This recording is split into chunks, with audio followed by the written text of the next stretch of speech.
Bonjour à toutes et à tous, c'est Alec et j'espère que vous allez bien. Aujourd'hui dans cette vidéo qui est un petit peu particulière, j'avais volontairement pas envie de la faire au bureau ou autre, ou dans un bureau, dans un cadre un petit peu plus strict. J'espère qu'il n'y a pas trop de vent également qui va sur le micro, ou sinon je ferai les modifications nécessaires, ou au mieux en tout cas pour que tout se passe bien pour vous. Dans cette vidéo, j'ai envie de vous parler d'un sujet qui me tient particulièrement à cœur. C'est comment faire face aux critiques, comment faire face aux haters. Alors, il faut savoir que de toute façon, il y a une chose qu'il faut que vous compreniez, c'est que malheureusement ou heureusement, j'ai envie de dire, vous ne pourrez pas plaire à tout le monde. Vous ne pourrez pas plaire à tout le monde, c'est impossible. Il y a des gens qui vont vous adorer, d'autres qui vont vous détester. Ça, c'est un fait, et cela depuis la nuit des temps. Et c'est même une bonne chose. Pourquoi? Parce que si en fait tout le monde était d'accord avec vos idées, rien ne serait acquis, vous seriez parfait et il n'y aurait plus besoin en fait de se battre pour justement véhiculer un message, véhiculer des idées. Moi personnellement, notamment dans le cadre de mes vidéos, depuis que justement je suis un peu plus présent médiatiquement, un peu plus visible notamment sur YouTube, notamment à travers les réseaux sociaux, etc. J'ai constaté qu'il y avait différentes personnes qui m'appréciaient et d'autres qui m'appréciaient un petit peu moins.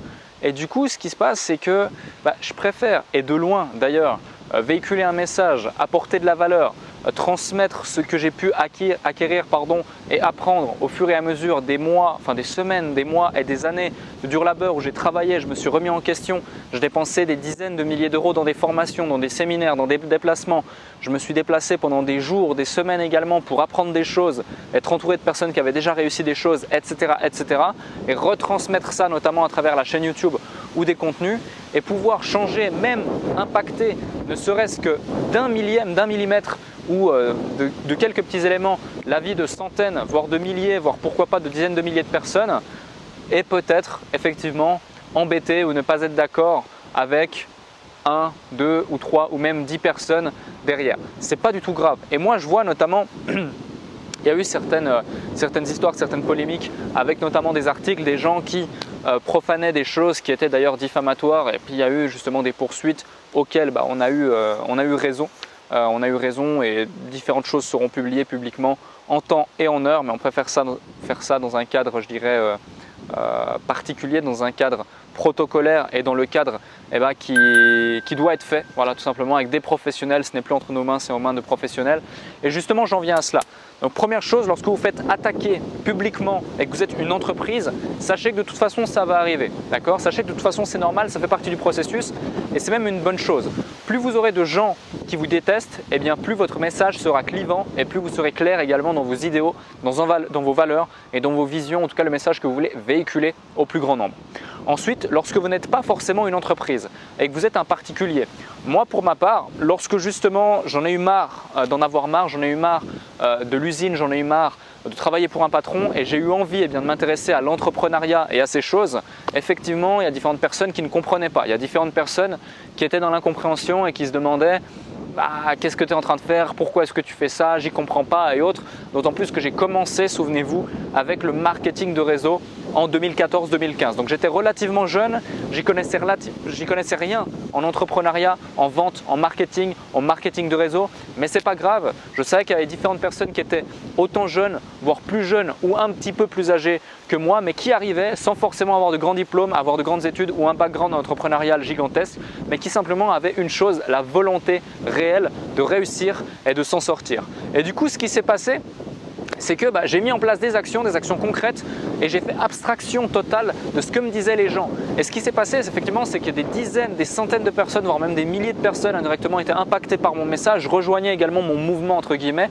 Mais effectivement, il y avait quelques dizaines de personnes qui étaient un petit peu dans l'incompréhension et qui me regardaient avec un œil un petit peu étrange. J'étais limite un petit peu considéré comme l'escroc du coin ou alors le rêveur du coin également. Mais au final, ce que je constate, c'est qu'aujourd'hui, quelques années plus tard, 1 an, 2 ans, 3 ans, 5 ans plus tard pour certains, eux sont toujours au même endroit, toujours en train de se poser les mêmes questions, toujours en train de se dire ouais, peut-être que je devrais entreprendre, peut-être que je devrais faire ce que j'ai envie de faire, peut-être que… Et je trouve ça tellement triste. Et au final, ces mêmes personnes qui me montraient du doigt et qui disaient oh, lui il va pas réussir, il va pas y arriver, il a rien compris à la vie, ou alors limite j'étais considéré comme un escroc, comme ceci, comme cela, au final Certains même me recontactent pour me demander si j'ai du job à leur proposer en termes de salariat bien sûr, parce que moi malheureusement ce type de mindset je ne le veux pas en termes de partenaires ou d'associés. Et d'ailleurs aussi sachez que ce soit moi, mes partenaires et mes associés, pour la plupart on préfère recruter sur motivation plutôt que sur papier ou sur diplôme. Et ça, que ce soit en France ou en Suisse, j'espère vraiment que le son est bon. Malheureusement, s'il y a beaucoup de vent, vous m'excuserez. Que ce soit en Suisse ou autre, je sais que souvent c'est lié au diplôme, c'est lié à tout ça, plus qu'au final à la motivation. Et c'est extrêmement compliqué à gérer parce que c'est pas ça qui va faire la différence. Et quand justement vous avez des haters, vous avez des personnes qui sont clivantes, vous avez des personnes qui vont vous atteindre également et qui vont vous véhiculer des messages qui vont, par exemple, moi franchement ça m'a fait un peu de peine quand j'ai des gens que j'apprécie particulièrement depuis des années et qui viennent et qui m'ont dit ouais, j'ai vu cet article, j'ai vu cette chose, j'ai vu ceci, qu'est-ce que c'est, je comprends pas, pourtant tu es un mec sérieux, tu es un mec carré et autres. Et du coup par rapport à ça, clairement, comment justement se défendre à part montrer patte blanche et dire non mais c'est de la connerie. Alors effectivement, les gens sensés, les gens intelligents se rendent compte que c'est de la connerie pour la plupart des cas, c'est une réalité et dans votre cas ce sera exactement pareil. Mais tout ça pour vous dire que j'ai des gens également dans mon entourage qui, à cause de haters ou à cause de gens qui étaient méchants ou qui étaient critiques, en sont devenus malades et ça les a rendus malheureux. Et certains sont même venus à faire des actions irréversibles. Et du coup, c'est extrêmement grave. Et moi-même, j'ai été victime quand j'étais jeune à l'école de moqueries, de choses ainsi, de critiques. Et vous savez combien les petits-enfants sont méchants avec les autres, les uns et les autres, lorsqu'ils en ont envie, ils pensent que c'est naturel.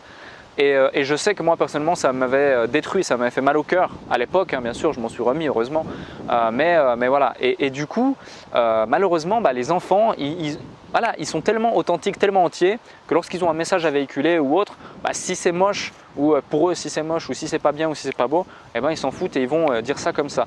Et la problématique c'est que au final si vous prenez tout à cœur de cette façon là et que vous ne prenez pas en considération les bonnes choses, des mauvaises choses et que vous ne faites pas abstraction de la rationalité de la personne à un instant T par rapport à ses dires et par rapport aux actes et aux faits, malheureusement vous allez peut-être passer à côté de vos décisions. Et beaucoup de gens malheureusement qui n'ont pas confiance en eux, à cause de ça, ne vont pas passer à l'action. À cause de ça, vont remettre en question certaines choses. À cause de ça, ne vont pas réaliser leurs objectifs, ou en tout cas réaliser les choses pour lesquelles ils sont présents sur Terre. Et combien de gens me contactent lorsque je parle de consulting, lorsque je parle de business en ligne ou autre et me disent « Ah non, moi je suis incapable de faire des vidéos en ligne, moi je suis incapable de faire du consulting.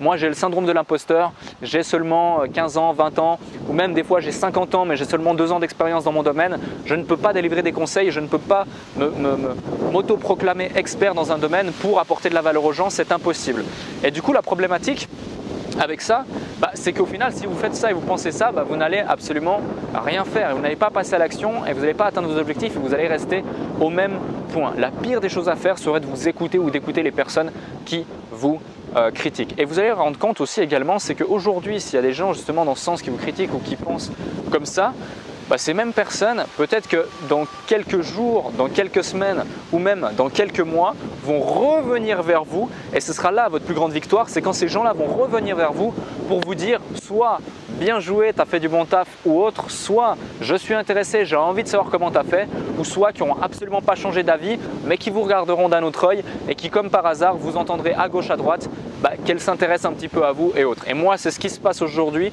c'est pour ça qu'au final je fais abstraction des haters.